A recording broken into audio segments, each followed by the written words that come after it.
എപ്പോഴും വഴക്ക് നടക്കുന്ന വീടുകളിൽ വളർന്നു വരുന്ന കുട്ടികളിൽ കാണുന്ന മറ്റൊരു സ്വഭാവത്തിന്റെ പ്രത്യേകതയാണ് അവരുടെ ഒരു അഗ്രസീവ് നേച്ചർ. ഇതൊരു ഇമിറ്റേഷൻ ആണെന്ന് പറയാം. പലപ്പോഴും മാതാപിതാക്കൾ തമ്മിലുള്ള ബഹളത്തിന്റെ സമയത്ത് അവരെങ്ങനെയാണോ തമ്മിൽ ആ ഒരു പ്രശ്നത്തെ കൈകാര്യം ചെയ്യാൻ വേണ്ടി ഇമോഷൻസിനെ എക്സ്പ്രസ് ചെയ്യുന്നത്, ഇങ്ങനെയാണ് ഏതൊരു സിറ്റുവേഷനിലും ഇമോഷനെ എക്സ്പ്രസ് ചെയ്യേണ്ടത് എന്ന ചിന്ത അവരിലേക്ക് കടന്നു വരികയും സ്കൂളിലായിക്കോട്ടെ അല്ലെങ്കിൽ പൊതുസമൂഹത്തിലായിക്കോട്ടെ എന്തെങ്കിലും ഒരു ഇഷ്യൂസ് വരുമ്പോൾ ഈ ഒരു തരത്തിൽ അഗ്രസീവായിട്ട് ബിഹേവ് ചെയ്താൽ മാത്രമേ ആ പ്രശ്നം സോൾവ് ചെയ്യാൻ കഴിയൂ എന്ന ചിന്ത അവരിലേക്ക് വരുന്നു.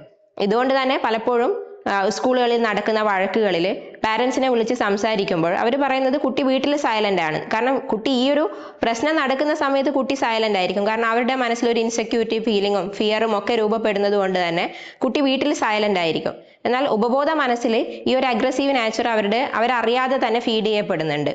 അപ്പം ഇത്തരം പ്രശ്നങ്ങൾ ഉണ്ടാകുന്ന സമയത്ത് ആ ഒരു തരത്തിൽ അവർ റിയാക്ട് ചെയ്യും. അത് വലിയ പ്രശ്നങ്ങളിലേക്ക് നയിക്കുകയും ചെയ്യുന്നുണ്ട്. നമ്മൾ ഇന്ന് കേൾക്കുന്ന പല അക്രമ സംഭവങ്ങളിലും വളരെ പ്രായം കുറഞ്ഞ കുട്ടികൾ, കൗമാരപ്രായത്തിലുള്ള കുട്ടികളുടെ ഒക്കെ കാര്യം കേൾക്കുമ്പോൾ നമ്മൾ ചിന്തിക്കാറുണ്ട്, ഇത്ര ചെറുപ്രായത്തിൽ എങ്ങനെയാണ് ഇവർക്ക് ഇങ്ങനെ ഒരു അഗ്രസീവ് നേച്ചർ വന്നത്, അല്ലെങ്കിൽ ഇങ്ങനെ ഒരു പെരുമാറ്റം അവർ രൂപപ്പെട്ടു വന്നത്.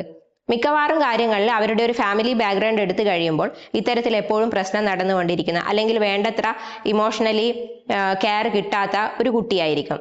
അല്ലെങ്കിൽ കൂടുതലായിട്ട് അവഗണിക്കപ്പെട്ടിട്ടില്ല, ഏതെങ്കിലും തരത്തിൽ ആ കുട്ടി ചെറുപ്പകാലം മുതൽ തന്നെ അവഗണിക്കപ്പെട്ടിട്ടുണ്ടാകും.